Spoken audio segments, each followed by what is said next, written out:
Online class में हम आपको सॉइल कंजर्वेशन बता रहे थे और इसमें भूक्षरण से हानियाँ बता चुके हैं। इसी क्रम में आगे चलते हैं और आज हम आपको जल द्वारा मृदा क्षरण को प्रभावित करने वाले कारक बताते हैं। इसको अंग्रेजी में कहते हैं फैक्टर्स अफेक्टिंग वाटर इरोजन।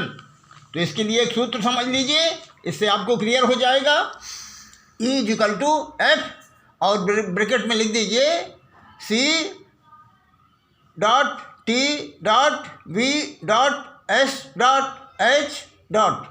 कोष्ठ बंद कर दीजिए, ब्रैकेट बंद करिए। अब अर्थ समझिए। E फॉर इरोजन, अपरदन या भूक्षरण। F फॉर फंक्शन, इसके कार्य पर निर्भर करता है ना। C फॉर क्लाइमेट, इसके कार्य पर निर्भर करता है क्लाइमेट के। T फॉर टोपोग्राफी यानी स्थलाकृति। V फॉर वनस्पति यानी वेजिटेशन। S फॉर सॉइल यानी मृदा और H फॉर ह्यूमन फैक्टर यानी मानवीय कारक, इसी पर से निर्भर है। अब ध्यान से समझिए। तो आप पहले क्लाइमेट समझिए, जलवायु। जलीय कटाव को प्रभावित करने में जलवायु संबंधी कारकों में वर्षा, तापमान तथा वायु प्रमुख है। तापमान तथा वायु का प्रभाव वाष्पीकरण एवं उत्सर्जन पर पड़ता है। अतः वर्षा ही मुख्य रूप से भूक्षरण के लिए उत्तरदायी है। वर्षा की मात्रा, प्रचंडता, अवधि, वर्षा की बूंदों का वेग एवं आकार, वर्षा के प्राप्त गतिज ऊर्जा भूक्षरण को प्रभावित करती है। मृदा क्षरण के लिए सबसे महत्वपूर्ण प्रतिकारक वर्षा से प्राप्त गतिज ऊर्जा यानी काइनेटिक एनर्जी है, जो मृदा कणों को विगलित करने में सहायक होती है। यदि वर्षा की मात्रा एवं प्रचंडता दोनों ही अधिक हों तो मृदा कटाव एवं अवधावन यानी रन ऑफ दोनों की मात्रा अधिक होती है।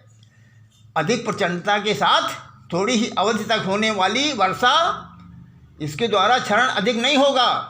वर्षा की गिरती हुई बूंदों का वेग एवं आकार अधिक होने से अधिक गतिज ऊर्जा उत्पन्न होगी, फलस्वरूप क्षरण अधिक होगा। बड़ी बूंदें छोटी बूंदों को अधिक वेग से गिरती हैं। समझ में आया कि नहीं? बड़ी बूंदें छोटी बूंदों की अपेक्षा अधिक वेग से गिरती हैं। सामान्यतः बूंदों की निपाती वेग 60 to 90 सेंटीमीटर प्रति सेकंड होता है। अब टोपोग्राफी समझिए। स्थलाकृति, तल रूप। देखिए, ढालू भूमि सतह भूक्षरण में काफ़ी सहायक होती हैं। इसका प्रभाव प्रत्यक्ष जल प्रवाह की गति को बढ़ाने में होता है। अतः ढालू भूमियों की ढाल का अंश व ढाल की लंबाई अवधावन में अपर्दन दोनों को प्रभावित करती है। यदि ढाल के अंश यानी डिग्री ऑफ स्लोप को 2 गुना बढ़ा दें तो मृदा कटाव 2.8 गुना बढ़ जाता है। समझ गए कि नहीं आप? एक बात और समझिए। एक साइंटिस्ट ने जिंग ने ज्ञात किया है कि ढलान लंबाई दूरी दूना कर देने पर क्षरण 3.03 गुना बढ़ जाता है। लंबे और संकीर्ण बाढ़ क्षेत्रों में अपवाह दर रन ऑफ रेट इसी आकार वाले सुडौल क्षेत्रों की अपेक्षा कम होता है। अब वनस्पति समझिए। वेजिटेशन, भूमि की सतह पर विद्यमान प्राकृतिक वनस्पतियाँ, कृषि फसलें एवं उनके अवशेष आदि भूक्षरण को कम करने में सहायक होते हैं। उनका प्रभाव भी इस प्रकार है, जैसे वर्षा की बूंदों को रोककर और क्षरणशील ऊर्जा को कम करना। इसका मतलब समझे कि नहीं समझे? इंटरप्शन ऑफ रेनफॉल, अपधावन यानी रन ऑफ की मात्रा एवं गति को कम करता है। मृदा संरचना एवं संधानता यानी पोरोसिटी में सुधार कर भूमि में जल प्रवेश दर को बढ़ाता है। समझ रहे हैं ना? मृदा में जैविक क्रियाओं में वृद्धि करता है। उत्सवेदन द्वारा मृदा जल का ह्रास क्या होता है? जल का ह्रास करता है और इस प्रकार भूमि में पानी की कमी जल की मांग को बढ़ा देता है, जो कणों को आपस में बांधे रखता है। और समझिए, मृदा संचलन में यांत्रिक व्यवधान उत्पन्न करता है। अतः वनस्पति के आच्छादित होने पर भूमि पर मिट्टी में जल प्रवेश की दर बढ़ जाती है। वर्षा के पानी की अधिकतम मात्रा शोषित हो जाती है। जल अवधावन के रूप में कम पानी रह जाता है। साथ ही वर्षा की गिरती बूंदें सीधे भूमि के कणों को प्रभावित करती हैं। समझ रहे हैं कि नहीं? तो इस प्रकार से आपने इसको समझा। अब आगे समझिए भूमि, सॉइल। भूमि के आकार एवं गुणों का जलीय कटाव पर महत्वपूर्ण प्रभाव पड़ता है।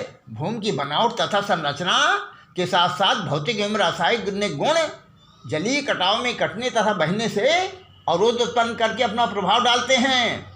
मृदा के जो गुण पृष्ठीय जल स्त्रवण यानी जल प्रवेश एवं अवधावन यानी रन ऑफ को प्रभावित करते हैं, जलीय कटाव पर अपना प्रभाव डालते हैं। भारी भूमि में मृदा क्षरण की संभावना कम तथा हल्की भूमि में अधिक होती है। मृत्तिका मिट्टी मटियार में समुच्चयन यानी एग्रीगेशन रेतीली मिट्टी की अपेक्षा अधिक होने के कारण क्षरणीयता कम होती है। जानते हैं कि नहीं? क्षरण कम होगा।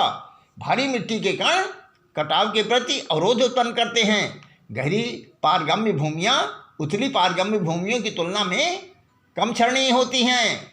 पृष्ठीय जल स्त्रवण की दर अधिक होने पर पारगम्यता यानी परमिएबिलिटी अधिक होने पर अवधावन की मात्रा कम होती है। अवधावन का मतलब रन ऑफ, अतः क्षरण कम होगा। अब मानवीय कारक समझिए। मनुष्यों द्वारा वनस्पति को नष्ट कर देने पर भूक्षरण बढ़ जाता है। मनुष्य जंगलों की कटाई यानी डिफॉरेस्टेशन, जानते हैं कि नहीं? डिफॉरेस्टेशन चारागाहों की समाप्ति एवं उसका अत्यधिक उपयोग स्थानांतरित खेती करके वनस्पति को नष्ट कर देता है, जिनके फलस्वरूप भूमि में पृष्ठीय जल स्रवण की दर कम हो जाती है। अतः अवधावन की मात्रा एवं गति बढ़ जाती है। परिणाम स्वरूप भूक्षरण अधिक होता है। मनुष्य दोषपूर्ण और अवैज्ञानिक कृषि तरीके से अपनाकर भी क्षरण को बढ़ावा देता है, जैसे ढाल की दिशा में जुताई करना। तो इस प्रकार आपने ये समझ लिया। अब आप ऐसा करिए कि हम आपको भूक्षरण रोकने के सामान्य उपाय बताते हैं।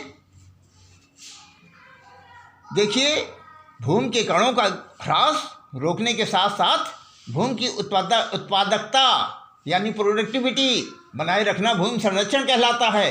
अतः मृदा के प्रतिकारकों को ध्यान में रखते हुए कुछ उपाय भूमि संरक्षण के लिए कारगर हो सकते हैं, जैसे कृषि विधियाँ यानी एग्रीकल्चरल मेथड्स या सस्य वैज्ञानिक विधियाँ, यांत्रिक विधियाँ यानी मैकेनिकल मेथड्स, और इसी प्रकार है वृक्षारोपण एवं घास रोपण।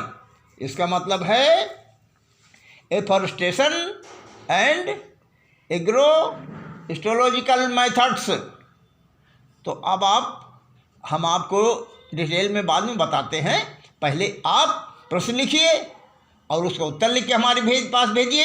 इसके बाद अगले दिन हम इसके आगे आपको अच्छी तरह समझाते हैं। लिखिए प्रश्न नंबर 1। प्रश्न नंबर 1 में आप इसका केवल उत्तर लिख करके ही हमारे पास भेजना है। लिखिए, जल द्वारा मृदा क्षरण को प्रभावित करने वाले कारक यानी फैक्टर्स अफेक्टिंग वाटर इरोजन। लिखिए। धन्यवाद।